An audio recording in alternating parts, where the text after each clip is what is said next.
이제야 알았다라는 제목으로 같이 말씀 나누도록 하겠습니다. 우리 아브라함이 떠난 믿음의 길, 그거 여러분 쉬운 길이 아닙니다. 아브라함의 떠난 믿음의 길이 쉬운 길이 아니다라고 하는 것은 우리의 믿음의 길도 쉬운 것이 아니다라는 것을 의미하고 있습니다. 아브라함의 실수는 곧 우리의 실수이고 아브라함의 칭찬은 곧 우리의 칭찬일 수 있습니다. 아브라함이 자신의 고향을 떠나면서 믿음의 길이 시작됐던 것처럼 우리의 믿음의 길도 떠남에서 출발을 합니다. 떠난다라고 하는 것은 여정이 시작되었다라고 하는 것을 의미합니다. 믿음의 여정을 하다 보면 하나님께서 우리가 믿음의 여정을 얼마나 잘하고 있는지를 점검할 때가 오게 됩니다. 아브라함을 통해서 믿음의 모습을 우리가 알게 되는데, 우리 창세기 22장은 아브라함의 믿음의 클라이막스라고 할 수가 있습니다. 아브라함의 믿음이 어느 정도까지 왔는가, 그 믿음의 정도를 우리가 살펴보게 되면 우리의 믿음의 여정은 과연 어디쯤 왔는가를 오늘 본문을 통해서 아실 수 있을 것입니다. 그래서 오늘 본문 말씀을 통해서 우리 여러분들과 함께 아브라함의 믿음의 클라이막스, 이 클라이막스를 왜 하나님께서 허락하셨는가, 그 이유에 대해서 여러분들과 함께 생각하고 점검해 볼 수 있는 시간이 되었으면 좋겠습니다. 1절 말씀 한번 보시죠. 그 일 후에 하나님이 아브라함을 시험하시려고 그를 부르시되 아브라함아 하시니 그가 이르되 내가 여기 있나이다. 하나님이 아브라함을 왜 부르셨습니까? 오늘 본문에 보니까 시험하기 위해서 부르셨다라고 말씀하고 있습니다. 여러분, 시험 좋아하는 사람이 어디 있겠습니까? 학생들도 보면 시험 때만 되면 막 스트레스 쌓이고 그러지 않습니까? 시험 좋아하는 사람 아무도 없습니다.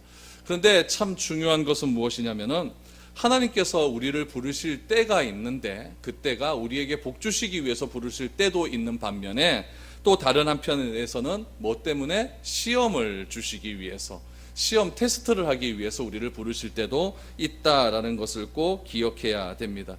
하나님께서 우리에게 시험을 주시는 이유가 무엇입니까? 이것 없이는 우리의 믿음을 확인할 수 있는 방법이 도무지 없기 때문에 그렇다는 겁니다.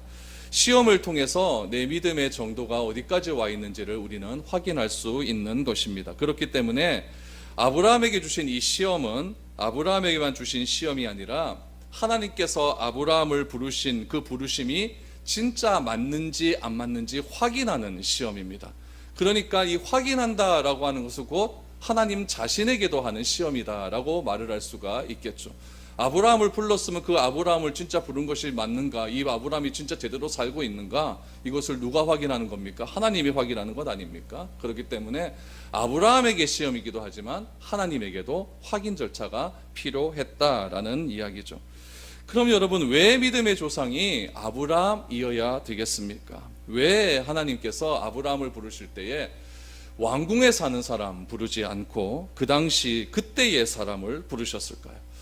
하나님께서 오늘 저 같은 사람 딱 불러갖고 믿음의 조상 만들어 놓고 믿음의 민족 만들어 놓으면 얼마나 좋겠습니까? 그런데 왜 하나님께서는 하필 그 수천 년 전에 살았던 그 한 사람, 그것도 하나님을 알았던 사람도 아니고 믿음의 가문의 사람도 아니고 우상을 만들어서 팔았던, 우상 먹고 살았던 그 가문의 한 사람, 그 사람을 불러서 그 아브라함으로 하여금 믿음의 조상을 만들고 또한 한 국가를 이루게 만들었을까?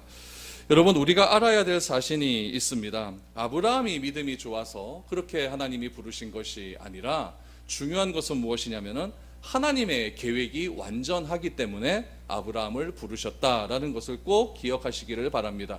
하나님께서 오늘 우리를 부르신 것도 마찬가지입니다.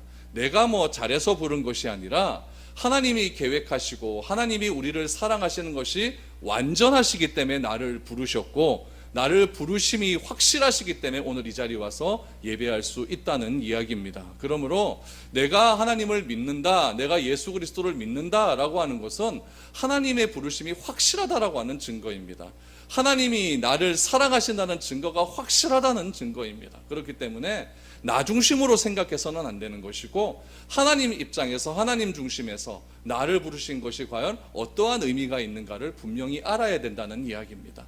하나님이 아브라함을 부르십니다. 하나님의 아브라함을 부르시고 아브라함을 시험하시는 것은 무엇이냐면은 하나님의 부르심이 확실하다, 하나님의 믿음이 확실하다라는 그런 증거라는 것을 우리는 꼭 기억해야 됩니다. 하나님께서 아브라함을 첫 번째 시험하신 것은 무엇이냐면 떠나라라고 하는 시험이었습니다. 어디를 떠납니까? 고향을 떠나라라고 하는 시험입니다. 이 떠난다라고 하는 것은 단지 장소의 문제뿐만 아니라 내 익숙함에서의 결별입니다. 내가 그동안 살아왔던 익숙함, 내가 그동안 살아왔고 친하게 지냈던 그런 모든 사람, 모든 문화와들, 그런 것들로부터의 결별이 떠나라라고 하는 그런 시험입니다. 그런 시험이 믿음의 출발이라고 한다면 마지막 시험은 무엇이냐면 내려놓으라라고 하는 것이죠. 내려놓고 포기해라. 그러면 다시 주겠다라고 하는 이야기죠. 그래서 하나님이 주시는 시험은 우리가 잘 기억해야 됩니다. 첫 번째 시험은 떠나라, 익숙함에서의 결별. 마지막 시험은 무엇입니까? 내려놓으라라고 하는 시험입니다. 그렇게 특별히 시험하시는 때 하나님께서 아브라함을 내려놓으라, 익숙함에서 이제 결별을 했으니까 이제는 내려놓으라, 포기하라라고 했던 그 때가 언제인지를 우리가 잘 봐야 됩니다. 1절 말씀해 보니까 그 일 후에라고 말을 합니다. 그 일 후에라고 하는 것은 21장 전체의 사건을 이야기합니다. 21장에 보면 두 가지의 사건이 등장을 합니다. 첫 번째 사건은 무엇이냐면은 아브라함이 그렇게 바라고 바랬던 아들이 태어나는 장면입니다. 이삭이 태어났습니다. 아들이 태어나고 이삭은 잘 자라고 있습니다. 여러분 늦지막히 100살 때 얻은 아들이었으니까 그 아들 자라나는 것만 봐서도 아브라함의 마음은 흡족함이 있었을 것입니다. 이삭과 대화하는 그 대화 한마디 한마디가 아브라함에게는 기쁨이었고 만족이었고 평안이었을 것입니다. 아브라함은 그런 이삭을 자라남을 바라보면서 하나님께 감사했을 것입니다. 두 번째 사건은 무엇이냐면 블레셋 사람 아비멜렉이 아브라함을 찾아온 사건입니다. 블레셋 사람 아비멜렉이 자기의 군대 장관 비고를 데리고 와서 아브라함과 화친 조약을 맺자라고 이야기를 합니다. 아브라함에게는 늘 언제나 블레셋 사람들이 문제가 있었습니다. 그래서 우물 파는 문제를 때문에 항상 골치가 아팠고 다툼이 있었던 그런 문제들이었죠. 그런데 그런 문제들을 블레셋 사람이 직접 찾아와서 아브라함과 이제 우리는 화친을 맺자라고 말하는 장면이 21장 하반부에 나옵니다. 그래서 그 일 후에라고 하는 것은 아브라함에게 있어서 이삭이 태어났고 블레셋 아비멜렉이 찾아와서 화친 조약을 맺었다라는 이야기죠. 이 이야기는 무슨 이야기입니까? 아브라함의 내적으로 외적으로 평안하게 되었다는 이야기죠. 먹고 사는 일 걱정 없이 되었고, 또한 내가 그렇게 바라고 소망하는 것도 다 이루게 되었고, 그 다음에 외부에서 나를 침공하고 나를 미워하던 그 사람의 문제도 해결이 되었다는 이야기죠. 아브라함에게 걱정이 뭐가 있겠습니까? 아무런 걱정 없습니다. 평안의 노후를 아들 바라보면서 그렇게 지내기만 하면 그 일 후에라는 이야기입니다. 그 일 후에 하나님께서 아브라함을 시험하시고 그를 불렀다라는 이야기입니다. 여러분, 아브라함을 시험하시려고 하나님이 아브라함아 라고 불렀습니다. 그때 아브라함의 대답이 무엇입니까? 내가 여기 있나이다. 여러분, 이것이 축복입니다. 하나님과의 관계가 좋지 않은 사람은 숨습니다. 하나님이 아담을 부르십니다. 아담아 아담아 내가 어디 있나이까. 그러니까 아담이 뭐라고 이야기합니까? 숨습니다. 네가 왜 내 숨었느냐? 주가 하나님이 두려워서 숨었나이다. 두려워서 숨었나이다. 여러분, 진정한 하나님의 부르심에 확실한 대답은 무엇이냐면은 내가 여기 있나이다 라고 하는 그런 분명한 대답을 우리가 할 수 있어야 된다는 이야기입니다. 아브라함이 내가 여기 있나이다 라고 말할 수 있는 근거는 어디에 있습니까? 편하니까요. 모든 것이 다 잘 되니까요. 아들도 하나 얻었죠. 외부적으로 뭐 잘못되는 일도 없죠. 뭐 세상에 뭐 이처럼 편안할 데가 없습니다. 이 모든 것 다 누가 주셨다고 확실히 믿습니까? 하나님이 주셨다고 믿으니까 하나님 부르시면 내가 여기 있나이다. 당연히 그렇게 말할 수가 있죠. 여러분들도 그럴 것 아닙니까? 여러분도 만사 다 형통해 보십시오. 그러면 하나님이 뭐 부르면은 하나님 내가 여기 있나이다 이렇게 대답 안 하겠습니까? 하나님이 조금만 뭐 나를 좀 어렵게 해 보십시오. 그럼 하나님이 여러분 부르실 때 와요. 안 가겠습니까? 그렇죠? 편하니까, 좋으니까, 모든 게 완벽하니까, 모든 게 세팅되어 있으니까 하나님이 아브라함을 부를 때 아브라함이 내가 여기 있나이다 라고 말할 수 있는 것입니다. 자신을 드러낼 수 있었다라는 이야기죠.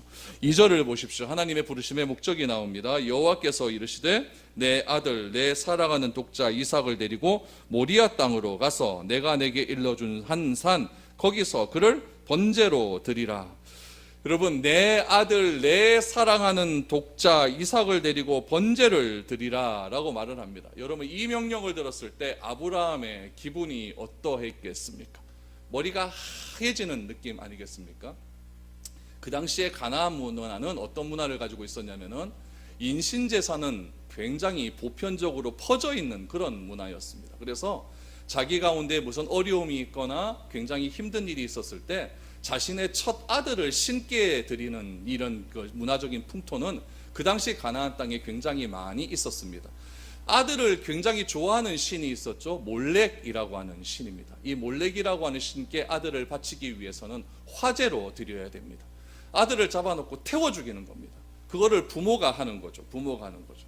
그래서 하나님께서는 이스라엘 백성들에게 무엇이라고 말씀하셨냐면은 여호수아서에 이제 그 이스라엘 백성을 출애굽하고 난 다음에 가나안 땅에 들어갈 때에 인신 제사는 절대 하지 말아라. 나는 그것을 가증한 것으로 여긴다라고 말씀을 하셨습니다. 하나님은 인신 제사를 싫어하시는 분입니다.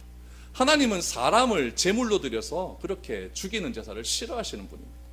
그런 하나님께서 오늘 아브라함에게 나타나셔서 하시는 얘기가 뭐냐면은 아들을 바치라. 뭐 그까지는 괜찮겠죠. 그런데 무엇으로 바치라? 번제로 바치라.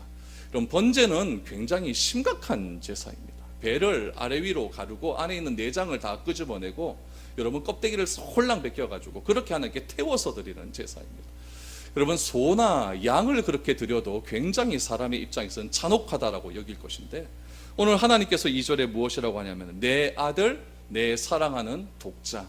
이게 하나님께서 굉장히 좀 그렇죠? 그렇죠? 아들을 바쳐라 이것도 아니고 내 아들 내 사랑하는 독자. 여러분 이게 여러분들 가운데 어떤 느낌이 들겠습니까? 아들은 하나님이 주신 아들이었는데 그 아들을 번제로 드리라라는 것입니다. 왜 이런 이야기 할까요? 이것이 여러분 신앙인이 가야 할 마지막 시험이기 때문에 그렇습니다. 그럼 보통의 경우에도 우리가 하나님의 부르심에 순종을 하면은 어려움을 당하게 됩니다.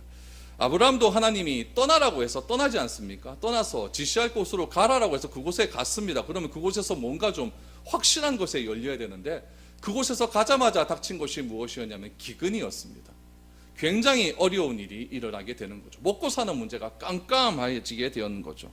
잘 믿어보려고 하면은 꼭 우리에게 닥치는 어려움은 무엇이냐면은 이 먹고 사는 문제에 대한 어려움이 온다는 겁니다. 그래서 대부분 믿기로 결정을 하면은 하나님께서 우리에게 테스트하는 것이 무엇이냐면은 경제적인 어려운 문제를 가지고 꼭 테스트하는 시험이 꼭 온다는 이야기입니다. 왜요?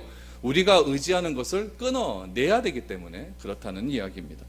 내 것이라고 생각했던 것을 하나로 하나씩 끊어버리는 작업, 그것이 무엇이냐면 경제적인 어려움에 관한 시험입니다. 그 시험을 잘 넘어가면 또 어떤 시험이 오게 되면 관계의 어려움이 찾아오게 됩니다. 아브라함이 기근의 문제를 마치고 이집트로 가가지고 이집트에 가서 뭐가 어려움을 겪게 되면 바로와 어려움을 겪게 되지 않습니까? 바로와의 어려움을 겪게 되고 계속해서 어려움에 대한 시험들이 계속 나오게 되는데 조카 룻과의 갈등이 나오죠. 또 이스마엘과의 관계도 나오죠. 또 오늘 블레셋 사람 아비멜렉과의 관계도 나오죠. 여러 가지 갈등의 문제가 나오게 되는데 그 갈등의 문제가 어떤 갈등이냐면 사람과의 갈등의 문제가 나에게 올 수도 있다는 이야기죠. 그 관계의 문제가 가정일 수도 있고 교회일 수도 있고 여러분 사회생활일 수도 있습니다. 그것 때문에 아무것도 되지 않는 일들이 일어나게 된다는 이야기죠. 그런 관계의 어려움이 찾아오게 됩니다. 마지막으로 오는 시험이 무엇입니까? 끝까지 놓지 못하는 것. 그것이 무엇일까요? 가치에 관한 것입니다. 가치에 관한 것. 우리는 하나님이 나에게 주신 것을 감사히 받습니다. 그러나 받은 것이 하나님보다 더 중요해진다는 것을 전혀 우리는 눈치채지 못하는 순간이 오게 된다는 겁니다.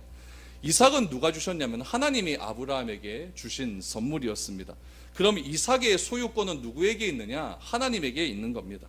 우리는 무엇이냐? 위탁 관리자일 뿐입니다. 그런데 그 받은 것을 내 것으로 여기고 그 받은 것에 몰입이 되어서 그것과 하나가 되어질 때에 우리에게 어떤 일이 일어나게 되냐면은 하나님과 멀어질 수 있는 일이 일어나게 된다는 겁니다. 잘 들으십시오. 내가 붙든 것은 내가 그것에 붙들렸다는 뜻입니다. 내가 붙든 것은 내가 그것에 붙들렸다는 뜻이에요. 내가 붙드는 모든 것들이 나를 사로잡고 있다는 뜻입니다. 하나님은 그것을 끊어버려야 된다고 말씀하고 있는 겁니다. 믿음은 떠나는 것으로 시작이 되지만 믿음의 마무리는 다 내려놓는 겁니다. 다 내려놓는 거예요. 그것으로 믿음이 완성이 되는 겁니다. 그러므로 하나님께서 우리에게 요구를 하십니다. 하나님이냐 우상이냐 선택해라. 하나님이냐 나 자신이냐, 하나님이냐 하나님이 주신 나에게 주신 것이냐, 그거 둘 중에 하나 선택하라는 거죠. 그것이 우리가 평생토록 싸워야 될 씨름 중에 하나라는 이야기입니다. 하나님의 부르심을 받은 사람은 틀림없이 여러분 여기까지 가게 되어 있습니다. 하나님은 아브라함에게 이삭을 이렇게 표현하죠. 내 아들이라고 이야기해요. 내 아들. 그 뒤에는 뭐라고 합니까? 내 사랑하는 독자라고 이야기합니다. 이삭은 하나님이 주셨기 때문에 하나님의 것임에도 불구하고 하나님이 아브라함을 보았을 때 아브라함이 이삭을 대하는 태도는 무엇이었냐면은 내 아들이었습니다. 하나님이 아브라함을 보았을 때 이삭은 무엇이었냐면 내 사랑하는 독자였습니다. 그렇기 때문에 하나님께서 무엇을 붙들고 시험을 하냐면은 그렇게 놓지 못하는 이삭을 붙들고 지금 하나님께서 시험을 하고 있다는 이야기입니다. 여러분, 우리 성경 같은 데 보면은 이런 얘기가 많이 나와요. 영원히 하나님을 찬양한다라고 말을 하지 않습니까? 여기서 이 영원히라고 하는 히브리 문학적인 배경은 이렇습니다. 영원히라고 하는 것은 내 자손이 영원히 이어진다라고 하는 의미가 담겨져 있습니다. 그래서 내가 영원토록 주를 찬양한다라고 하는 이야기는 무엇이냐면은 내 자손 대대로 하나님을 찬양할 수 있게 된다라는 이야기죠. 내 자손 대대로 하나님을 찬양한다라는 것은 하나님을 믿는 그 신앙이 대대로 이어진다라고 하는 이야기입니다. 아브라함에게 있어서 한 가지 걸림돌은 무엇이냐면 아들이 없다는 이야기였어요. 75세가 되도록 아들이 없었습니다. 그런데 갑자기 하나님께서 아브라함을 찾아오셔서 75세 때 내가 너에게 아들을 주겠다라고 말씀을 하시고는 25년 동안 아들을 주시지 않았습니다. 25년 만에 아들이 생겼어요. 생기고 나서 그 아들이 생기자 아브라함이 가지는 생각은 무엇이냐면은 하나님께서 나에게 약속하신 것이 있었는데 그 약속이 드디어 이 아들을 통해서 이어지게 되겠구나. 이어진다는 것은 무엇이냐면 나도 영원히 하나님을 찬양하는 가문이 되겠구나 라고 하는 의지적인 표현이 담겨져 있는 겁니다. 그러니까 아브라함에게 있어서 아들은 그냥 아들이 아니었습니다. 내 가문이 영원히 이어질 수 있는 근거가 되는 아들이었고, 내 가문이 영원토록 하나님을 찬양할 수 있는 근거가 되는 것이 누구였냐면 바로 이삭이었습니다. 그렇기 때문에 이 이삭이 아브라함의 입장에서 내 아들, 내 사랑하는 독자라고 여겨지는 것은 너무나 당연한 일이죠. 너무나 당연한 일이죠. 그러니 여러분, 내 아들 이삭은요, 영원과 똑같은 겁니다. 이 아들이 있어야만 영원히 이어질 수 있는 징검다리가 될 수 있기 때문에 아브라함에게 있어서 아들 이삭은 영원이었습니다. 그런 영원과도 같은 존재, 목숨과도 같은, 어쩌면 하나님보다 귀할 수 있는 것 아니겠습니까? 하나님은 그런 이삭의 존재를 아브라함이 어떻게 생각하고 있는지를 알고 싶어 했다는 이야기입니다. 아브라함은 이 음성을 듣는 순간 머리가 하얗게 되었을 겁니다. 그리고 생각했을 것입니다. 나에게 과연 무슨 문제가 있을까? 혹시 이삭에게 문제가 있는 건 아닐까? 하나님이 잘못 말씀하신 것은 아닐까 생각했을 겁니다. 여러분, 아브라함의 삶에 있어서 하나님은 어떤 하나님이셨습니까? 아브라함에 있어서 삶에 있어서 하나님은 전능하신 하나님이었습니다. 여기까지 인도하셨고 수많은 어려움 속에서도 아브라함을 지키시고 보호해 주신 그 전능하신 하나님이셨습니다. 사라의 죽은 태에서 생명을 허락하셔서 아들 이삭을 잉태케 해주신 분이 바로 하나님 그분이셨고, 그 하나님은 전능하신 하나님이셨고 자기보다 중요한 하나님이셨고 이삭을 주신 하나님이셨고 이삭을 통해서 영원의 꿈을 꿀 수 있도록 은혜를 베풀어 주신 전능하신 하나님이셨습니다. 그 하나님이 아브라함 자신이 믿는 하나님 그 존재 자체였습니다. 그래서 아브라함은 생각하는 겁니다. 무엇인지는 잘 모르겠지만은, 어떤 방법인지는 잘 모르겠지만 내가 이삭을 하나님께 드린다 할지라도, 어떻게 해요?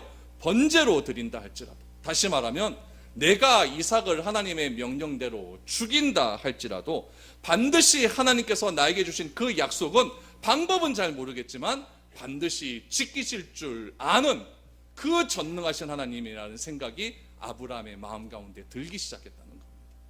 그랬기 때문에 아브라함은 3절에서 아침에 일찍 일어날 수 있었다는 이야기예요. 아브라함이 그런 하나님에 대한 굳건한 믿음을 가지지 못했다면 그날 저녁 절대 그는 잠을 이루지 못했을 것이고, 또한 그 아침에 일찍 그는 짐을 꾸려서 하나님이 명령하신 그 땅으로 가지 못했을 것입니다. 지금 아브라함이 살고 있는 곳은 어디냐면 브엘세바입니다. 브엘세바에서 하나님께서 지시하신 바로 그곳 모리아까지는 약 3일 정도 시간이 걸리는 그런 곳입니다. 모리아산은 훗날 어떤 곳이 되었냐면은 솔로몬의 성전이 들어가게 되죠. 솔로몬의 성전이 들어가고, 그곳은 예수님께서 십자가에 못 박혀 죽으시는 바로 그 장소가 되어지게 됩니다. 하나님께서는 아브라함을 통해서 이제 앞으로 이 땅에 오실 예수 그리스도의 모습을 누구를 통해서 보여주시기를 원하냐면은 이삭을 통해서 보여주시기를 원하시고 있다는 이야기입니다. 3절 4절 아브라함이 그 다음날 어떤 행동을 취했는지 보십시오. 아브라함이 아침에 일찍 일어나 나귀의 안장을 지우고 두 종과 그의 아들 이삭을 데리고 번제에 쓸 나무를 쪼개어 가지고 떠나 하나님이 자기에게 일러주신 곳으로 가더니 제3일에 아브라함이 눈을 들어 그것을 멀리 바라본지라 라고 말합니다. 여러분, 3일을 가는 동안 아브라함과 이삭 사이에 어떤 대화가 오고 갔을까요? 한마디도 못했을 것입니다. 무슨 생각하면서 갔을까요? 아브라함의 입장에서 3일 내도록 생각하는 것은 이삭의 죽음이었을 겁니다. 이삭을 어떻게 죽일 수 있을까? 여러분, 죽음을 깊이 묵상해 본 적 있습니까? 언제 내가 어디서 어떻게 죽을 것인가 깊이 생각해 본 적이 있습니까? 아브라함은 자기의 죽음의 문제도 깊이 생각해 본 적 없었을 것입니다. 그런데 이 3일이라는 시간 동안 아들의 죽음을 묵상하며 갑니다. 3일이라는 시간 동안에 아들의 죽음을 묵상하며 가는 아버지의 마음이 과연 어떤 마음이겠습니까? 3일이라는 시간 동안에 아들의 죽음을 묵상하며 갔던 그 아브라함의 마음은 천근만근 찢어지는 마음이었습니다. 그러나 수천 년 동안 자기 아들을 십자가에 달려 죽음을 묵상해야 했던 그 하나님 아버지의 마음은 과연 어떤 마음이었을까요? 오늘 이 아브라함의 이 3일간의 심정을 통하여서 우리는 하나님의 마음을 이해할 수 있어야 됩니다. 하나님께서는 수천 년 동안 자기 아들 독생자 예수 그리스도를 우리를 구원하시기 위해서 십자가에 못 박혀 죽으실 그런 대속의 은혜를 베푸시기 위해서 세상에서 가장 잔인한 방법으로 자기 아들을 죽여야만 했는데, 그 아들의 죽음에 대한 묵상을 수천 년 동안 하나님은 그렇게 하고 계셨다는 이야기입니다. 여러분, 아브라함은 아들과 두 종 그리고 자기 자신 이렇게 4명이서 사흘길을 가게 됩니다. 아브라함은 깊은 고뇌와 내면 속에서 소용돌이치는 아픔에도 불구하고 침묵하면서 결국 그곳에 도착을 하게 되었습니다. 중요한 것은 5절부터가 중요합니다. 여러분, 5절 6절 말씀 보십시오. 이에 아브라함이 종들에게 이르되 너희는 나귀와 함께 여기서 기다리라. 내가 아이와 함께 저기 가서 예배하고 우리가 너희에게로 돌아오리라 하고, 아브라함이 이에 번제나무를 가져다가 그의 아들 이삭에게 지우고 자기는 불과 칼을 손에 들고 두 사람이 동행하더니, 여러분, 아브라함이 종들에게 한 말에 여러분 집중하시기를 바랍니다. 아브라함이 종들에게 한 이 말이 아브라함이 3일 동안 자기가 결단한 것에 대한 표현입니다. 무엇이라고 말을 하냐면은 너희는 여기서 기다리라 라고 말을 합니다. 그리고 하는 말이 무엇이냐면은 내가 아이와 함께 저기 가서 예배하고 우리가 너희에게로 돌아오리라 라고 말합니다. 여러분, 번제물은 죽어야 됩니다. 그러면 이삭을 번제로 바친다는 것은 그곳에서 죽는다라는 것을 의미합니다. 그런데 아브라함이 종에게 말하는 것은 무엇이냐면은 우리가 돌아오리라. 우리가 돌아오리라. 여러분, 이 말이 아브라함의 믿음입니다. 아브라함이 어떤 믿음이냐면, 방법은 모르겠지만 하나님께서 반드시 이삭을 회복시키실 것이다 라고 하는 확실한 믿음에서 다가온 고백이 여기서 나오고 있습니다. 너희는 여기서 기다리라. 내가 아들과 저기 가서 예배드리고 우리가 다시 돌아오리라 라고 말하는 이 아브라함의 고백 속에서 아브라함의 신실한 믿음을, 아브라함이 하나님을 향한 경외함을 알 수가 있다는 이야기입니다. 여러분, 하나님을 믿는 신앙이라고 하는 것은 무엇이냐면은 죽음을 뛰어넘는 신앙입니다. 이 죽음을 뛰어넘는 신앙이라는 것을 무엇을 얘기하냐면 부활의 신앙을 의미하고 있습니다. 여러분, 우리가 부활의 신앙을 가지지 않는 것은 바른 신앙이라고 할 수가 없습니다. 방법은 알 수가 없습니다. 아브라함 입장에서 방법을 어떻게 알겠습니까? 방법은 알 수가 없습니다. 그러나 분명히 내가 이삭을 죽이겠지만, 여기서 이삭을 죽이겠지만은 나 자신을 통하여서 하나님께서 큰 민족을 이루시고 그 민족을 이루시는 데 있어서 이삭을 통해서 이루시게 할 것이라고 한다면 내가 알 수 없는 방법, 내 생각과 내 경험으로는 도저히 알 수 없는 그런 방법을 사용해서라도 하나님께서는 반드시 나에게 하신 그 약속을 이루실 것이라고 하는 그 믿음이 아브라함 되게 한 겁니다. 그리고 경배하고, 방법은 잘 모르겠지만 경배하고 어떻게 돌아온다? 우리가 돌아오리라. 밑줄 쫙 쳐놓으십시오. 우리가 돌아오리라. 이것이 중요한 겁니다. 히브리서 저자는 이 사건을 좀 더 자세하게 이렇게 주석하고 있습니다. 히브리서 11장 17절에서 19절 말씀, 여러분 오늘 제가 5절 6절 말씀을 해석해 드린 거를 생각하면서 이 17절 19절 말씀을 다시 한번 읽어보시기를 바랍니다. 시작. 아브라함은 시험을 받을 때에 믿음으로 이삭을 드렸으니 그는 약속들을 받은 자로되 그 외아들을 드렸느니라. 그에게 이미 말씀하시기를 내 자손이라 칭하는 자는 이삭으로 말미암으리라 하셨으니 그가 하나님이 능히 이삭을 죽은 자 가운데서 다시 살리실 줄로 생각한지라. 비유컨대 그를 죽은 자 가운데서 도로 받은 것이니라. 아멘. 19절에 아브라함을 무엇이라고 해요? 아브라함이 생각한지라 그래. 생각한지라. 그 생각은 언제 한 생각이었습니까? 3일 동안 생각한 겁니다. 브엘세바에서 모리아산까지 가는 그 3일 동안 아브라함이 생각한 것이 있었습니다. 그 생각의 내용이 무엇입니까? 방법은 잘 모르겠지만 이삭을 죽은 자 가운데서 반드시 다시 살리신다는 그 생각, 아브라함은 다시 아들과 함께 되돌려 받아서 돌아올 것을 믿은 것입니다. 여러분, 그 생각의 근거가 무엇입니까? 17절 말씀해 보니까 그는 약속들을 받은 자, 아브라함은 약속들을 받은 자이기 때문에 그 약속이 아브라함의 생각을 지배한 겁니다. 그래서 자기에게 있어서 가장 어려운 순간, 믿음의 절정에 오는 그 순간, 믿음의 끝이라고 말하는 그 순간에 무엇을 생각했냐면은 환경을 생각한 것이 아니라, 어떻게 하나님께서 나에게 이런 일을 줄 수 있는가, 그것을 생각한 것이 아니라 하나님이 나에게 주신 그 약속을 생각한 겁니다. 그 약속을 생각했기에 그 약속에 대한 생각의 표현이 어떻게 나왔습니까? 우리가 다시 돌아오리라 라고 하는 그런 표현으로 나타날 수 있었다는 이야기입니다. 그러면 여러분, 오늘 어려움 또한, 오늘 저와 나의 여러분들의 어려움 또한 하나님께서 약속을 근거로 해서 그 어려움에서 빼내어 주시고, 하나님께서 그냥 빼내어 주시는 것이 아니라 하나님께서 나에게 주신 그 약속을 근거로 통해서, 방법은 잘 모르겠지만 내가 겪고 있는 심각한 어려움에서 해방시켜 주시고 구원시켜 주신다는 그 사실을 내가 믿음으로 고백하며 내 입술로 고백하며 나아갈 때에 하나님께서는 반드시 그 어려움에서 나를 해방시켜 주신다는 믿음이 있어야 된다는 이야기입니다. 아브라함은 그것을 믿었습니다. 방법은 잘 모릅니다. 그러나 나에게 주신 그 약속들을 내가 분명히 믿기 때문에 하나님께서는 우리를 다시 이곳으로 되돌려 보내실 것이다 라고 하는 믿음을 그렇게 고백했던 것입니다. 특별히 18절 말씀해 보니까 그에게 이미 말씀하시기를 그랬습니다. 이미 예전에 말씀했다는 이야기입니다. 이미 말씀하시기를. 어떤 말씀이었습니까? 내 자손이라 칭하는 자는 누구로 말미암아? 이삭으로 말미암음이라. 그러니까 이 약속이 아브라함 머릿속에 가득 차 있었기 때문에 이삭은 절대 죽지 않는다. 절대 죽지 않는다. 하나님께서 번제로 이삭을 바치라 했다 할지라도 절대 이삭은 죽지 않는다. 그런 믿음이 아브라함에게 있었다는 이야기입니다.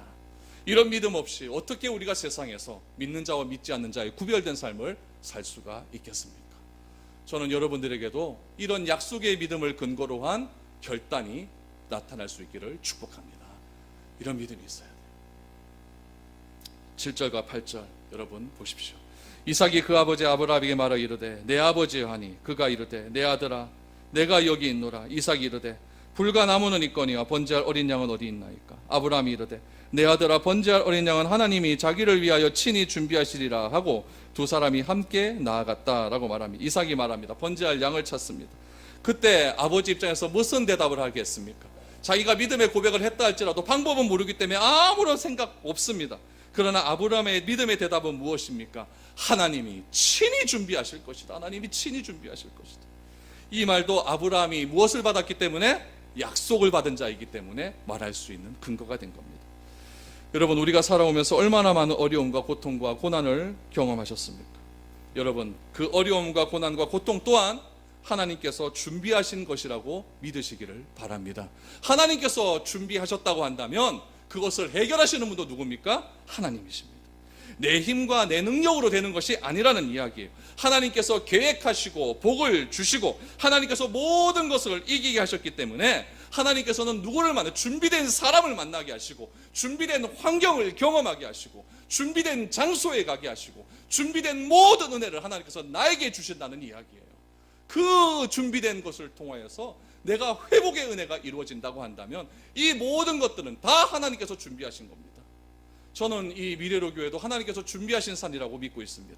하나님께서 준비하셨기 때문에 여러분과 저를 이곳에서 만나게 하시고 이곳에서 하나님의 은혜를 나누게 하시고 하나님의 은혜를 나눈 저희들이 함께 모여서 교제하고 예배드릴 수 있도록 은혜 베풀어 주신 것 아니겠습니까? 길거리 가서 여러분, 저와 여러분들 뭐 만날 수 있는 근거가 어디에 있습니까? 아무것도 없습니다. 하나님께서 준비하신 것입니다. 하나님이 우리를 만나게 하신 것입니다. 우리는 우리라는 이름으로 또 다른 계획을 준비합니다. 그러나 그 계획을 세우는 그 자체도 불안하지 않습니까? 이것이 될까 안 될까 염려 속에서 나타나고 있지 않습니다. 그러나 여러분, 분명한 것은 하나님께서 준비하신다는 그 사실입니다. 하나님을 여러분 꼭 신뢰하시기 바랍니다. 왜 그렇습니까? 하나님은 우리의 생각보다 크신 분이기 때문에 그렇습니다. 하나님을 전적으로 의뢰하시기 바랍니다. 왜요? 하나님은 우리의 능력보다 크신 분이기 때문에 그렇습니다. 여러분, 하나님을 온전히 믿으십시오. 내 마음과 정성과 뜻을 다하여 온전히 하나님을 믿으십시오. 왜요? 하나님은 세상보다 크신 분이기 때문에 그렇습니다. 그 하나님이 무엇을 하신다고요? 나를 위하여 준비하신다. 나를 위하여 준비하신다. 내 어려움 속에서도 해방시키실 것을 나를 위하여 준비하신다. 하나님은 아브라함이 가신 그 약속이 곧 나에게 하신 약속이라고 말씀하고 있습니다. 여러분들의 삶을 위하여 준비하실 그 하나님의 이름을 찬양하시기 바랍니다. 그 하나님이 오늘 나의 하나님이 되시는 겁니다. 이삭은 묻습니다. 아버지, 번제할 어린 양은 어디 있습니까? 하나님이 준비하실 것이다. 하나님이 준비하실 것이다. 9절부터 보십시오. 하나님이 그에게 일러주신 곳에 이른지라 이에 아브라함이 그곳에 제단을 쌓고 나무를 벌려놓고 그의 아들 이삭을 결박하여 제단 나무 위에 놓고 손을 내밀어 칼을 잡고 그 아들을 잡으려 하니 여호와의 사자가 하늘로부터 그를 불러 이르시되 아브라함아 아브라함아 하시는지라. 아브라함이 이르되 내가 여기 있나이다 하매 사자가 이르시되 그 아이에게 내 손을 대지 말라. 그에게 아무 일도 하지 말라. 내가 내 아들 내 독자까지도 내게 아끼지 아니하였으니 내가 이제야 내가 하나님을 경외하는 줄 아노라 라고 말합니다. 여러분, 여기서 이삭의 입장에서 한번 보겠습니다. 이삭은 왜 반항하지 않았을까요? 지금 아브라함의 나이가 한 140살 넘어가는 그런 때입니다. 21장까지는 이삭이 태어났으니까 100살 아닙니까? 그렇죠? 100살이에요. 100살이고 지금 이삭이 점점 자라나옵니다. 자라나오니까 이제 120살 넘어가지고 이제 막 그럴 때 아니겠습니까? 그러니까 아브라함의 나이가 120을 넘어가는 그런 나이입니다. 힘으로 봐서는 이삭이 훨씬 더 강한 그런 때죠. 그런데 나이 많은 아버지가 자신을 결박할 때 이삭의 태도를 보십시오. 큰 소리 하나 치지 않습니다. 큰 소리 하나 치지 않습니다. 여기서 알 수 있는 사실이 무엇입니까? 왜 이삭이 아브라함에게 반항하지 않았을까요? 이유는 분명합니다. 이삭은 아버지의 사랑을 받은 자이기 때문에 그렇습니다. 여러분, 사랑을 받으면 절대 두렵지 않습니다. 사랑을 받으면 그 사랑을 한 대상을 신뢰하게 됩니다. 사랑을 받으면 새로운 꿈을 꾸게 됩니다. 예수님이 이 땅에 공생애를 처음 시작하실 때 딱 두 마디의 음성을 듣습니다. 어떤 음성을 듣습니까? 세례를 할 때 하늘에서 음성이 들립니다. 너는 내 사랑하는 아들이고 내 기뻐하는 자다. 내 사랑하는 아들이고 내 기뻐하는 자다. 예수님께서 처음 들었던 음성은 무엇이냐면 내 사랑하는 아들이라는 음성이었습니다. 왜 그렇습니까? 사랑은 모든 두려움을 쫓아낼 수 있는 근원이 되기 때문에 그렇습니다. 여러분, 움켜쥐는 것은 사랑이 아닙니다. 놓는 것이 사랑입니다. 내가 그 사람을 소유하는 것이 사랑이 아니라 놔주는 것이 사랑이라는 이야기예요. 사랑하지 않으면 어떻게 되느냐? 나만 아는 존재가 됩니다. 그러나 사랑을 하게 되면은 나를 아는 존재가 아니라 상대방을 배려하는 존재가 된다는 이야기죠. 내가 사랑받기 위해 믿음의 길을 가는 것이 아니라, 잘 들으십시오, 나는 이미 사랑받은 존재이기 때문에 사랑받은 자들과 함께 가는 겁니다. 이것이 여러분 교회입니다. 교회에서 뭐 자꾸 당신을 사랑받기 위해 태어난 사람 이렇게 얘기를 하는데 그거 맞습니다. 맞아요. 나는 이미 사랑을 받았어. 그렇기 때문에 어떻게 할 수 있느냐? 다른 사람을 섬길 수가 있는 거예요. 사랑받지 못한 사람이 어떻게 다른 사람을 섬길 수가 있겠습니까? 이삭은 아버지의 사랑을 듬뿍 받았습니다. 십수년 동안 아버지의 사랑을 받으며 자라왔습니다. 하나님도 인정하는 것 아닙니까? 내 사랑하는 독자. 그래서 이삭은 아버지를 믿는 겁니다. 아버지가 비록 나를 지금 나무 장작 위에 올려놓고 자신을 결박하고 있고 한 손에는 칼을 들고 있지만, 이삭은 아버지로부터 사랑을 받는 자이기 때문에 아버지를 향한 두려움이 생기는 것이 아니라 아버지를 향한 전적인 신뢰감이 생기는 겁니다. 이것이 누구에게 그대로 전달됩니까? 아브라함에게 전달됩니다. 아브라함은 누구로부터 사랑을 받았습니까? 하나님으로부터 사랑을 받았습니다. 그렇기 때문에 하나님께서 어떤 방법을 사용하시든지 이것은 하나님께서 준비된 방법으로 해결해 주실 것이라고 하는 믿음을 가지고 자기 아들을 결박하기 시작하는 것입니다. 여러분, 이것을 사도 바울은 어떻게 고백하고 있느냐? 갈라디아서 2장 20절 말씀해 보니까 이렇게 이야기를 합니다. 같이 읽죠. 시작. 내가 그리스도와 함께 십자가에 못 박혔나니 그런즉 이제는 내가 사는 것이 아니요 오직 내 안에 그리스도께서 사시는 것이라. 이제 내가 육체 가운데 사는 것은 나를 사랑하사 나를 위하여 자기 자신을 버리신 하나님의 아들을 믿는 믿음 안에서 사는 것이라. 아멘. 나를 사랑하사 나를 위하여 자기 자신을 버리신 하나님의 아들을 믿는 그 믿음으로 내가 살아간다는 이야기예요. 내가 하나님을 믿는 이유의 근거가 어디 있습니까? 하나님이 나를 사랑하시기 때문에 그렇습니다. 하나님이 나를 사랑하시기 때문에 준비된 고난이 나에게 닥쳐온다 할지라도 그 고난이 나를 해할 수 없는 이유는 바로 여기에 있는 겁니다. 하나님이 나를 사랑하시는 겁니다. 그 사랑을 경험해야 됩니다. 그 은혜를 경험해야 됩니다. 그렇지 않고는 아무것도 할 수 없다는 이야기예요. 여러분, 오늘 아브라함이 자기 아들을 드리라라고 하는 이 시험은 나의 가장 소중한 가치를 버리는 시험입니다. 나의 소중한 가치를 버린다라고 하는 것을 성경에서는 무엇이라고 이야기하냐면은 자기 부인이라고 이야기합니다. 자기 부인이라고 하는 것은 내 와이프가 아니라 내 와이프가 아니라 나의 소중한 가치를 버리는 겁니다. 모든 종교를 보십시오. 자기 성취를 목적으로 합니다. 내 목표를 딱 세워놓고 30일 기도하고 40일 기도하고 1000번 절하고 2000번 절해서 내가 목표한 것을 내가 성취하기 위한 것이 모든 종교의 목적입니다. 그러나 예수님을 따르는 것은 무엇입니까? 내가 더 성취하는 것이 아니라 자기 부인, 다시 말해서 내가 가장 아끼는 가치를 내려놓는 것, 그것이 여러분 예수 믿는 목적입니다. 이것이 바로 그리스도의 길이고 영생의 길입니다. 이것을 아브라함이 행했더니 하늘에서 음성이 들리기 시작합니다. 더 이상 이삭에게 손을 대지 말라라고 말합니다. 그렇다면 하나님이 원하는 것은 이삭의 믿음이겠습니까? 아브라함의 믿음이었겠습니까? 이삭은 아브라함을 따라서 놀라운 믿음의 아들로 성장하고 있었습니다. 아브라함은 마지막 믿음의 싸움을 하고 있었습니다. 아브라함이 이삭을 죽이려고 칼을 집어들었을 때 아브라함은 3일 동안 생각하는 그런 모든 묵상 속에서 자기 자신이 먼저 죽어버린 겁니다. 아버지가 자기가 먼저 죽지 않고 어떻게 아들을 죽일 수가 있겠습니까? 아버지는 부엘세바에서 모리아산으로 가는 그 묵상 속에서 자기 자신을 먼저 죽여버리고, 그리고 아들 이삭에게 칼을 들이내는 순간에 하늘에서 음성이 들리는 것이죠. 그리고 이렇게 말을 합니다. 내가 이제야 알았다. 내가 이제야 알았다. 진짜 하나님이 몰라서 이제야 알았다라고 말하겠습니까? 아닙니다. 하나님은 다 알고 있었습니다. 그러나 하나님은 아브라함의 믿음이 드러나는 것, 하나님과 아브라함이 동시에 씨름을 치르고 있는 이 모리아산의 삶의 현장 속에서 하나님이 아브라함을 선택하시는 것이 옳았다는 것이 아브라함의 행위를 통해서 그대로 드러나는 것이고, 하나님이 아브라함을 선택하는 것이 옳았다는 것이 아브라함의 3일 동안의 묵상과 3일간의 약속의 믿음을 통해서 행함으로 행해지는 그것을 통해서 하나님의 능력이, 하나님의 전능하심이 그대로 드러나는 현장이 모리아산이었습니다.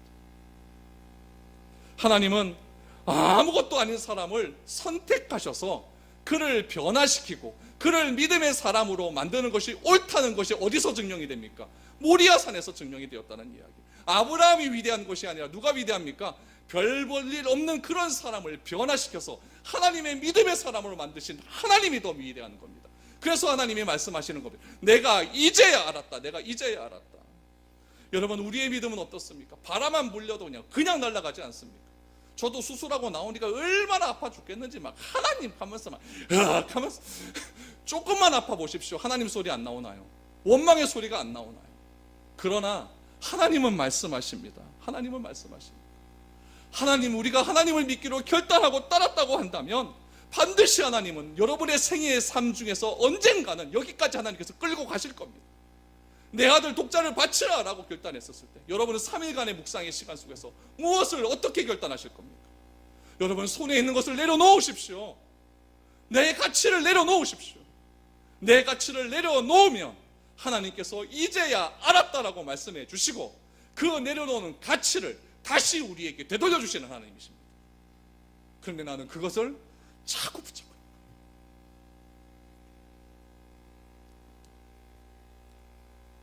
내가 가장 소중하게 생각하는 가치가 무엇입니까? 제가 말씀드리겠습니다. 여러분들이 하루 중 가장 많이 생각하는 것, 그겁니다. 여러분이 하루 중 가장 많이 생각하는 것, 그것을 내려놓으십시오. 그래야 하나님께서 그것을 내가 이제 알았다라고 말씀하시고 다시 여러분들에게 주시는 겁니다. 그것을 자기 부인이라고 한다면 내가 자기 부인 되었을 때 하나님은 나에게 하실 것입니다. 내가 이제 알았다. 이제 알았다. 아브라함을 믿음의 사람으로 만드신 하나님의 능력을 찬양하십시오. 언제까지요? 영원히 찬양하기를 바랍니다. 내 자손 대대로 하나님을 찬양하기를 바랍니다. 그 하나님의 약속을 신뢰하기 바랍니다. 그리고 우리가 다시 여기로 돌아올 것이다 라고 하는 아브라함의 믿음이 우리의 믿음이 되어서 내가 이제야 알았다 라고 하는 하나님의 크고 놀라운 음성을 들을 수 있고 확인해서 하나님의 영광을 세상 속에서 드러낼 수 있는 저와 여러분들이 될 수 있기를 축복합니다. 우리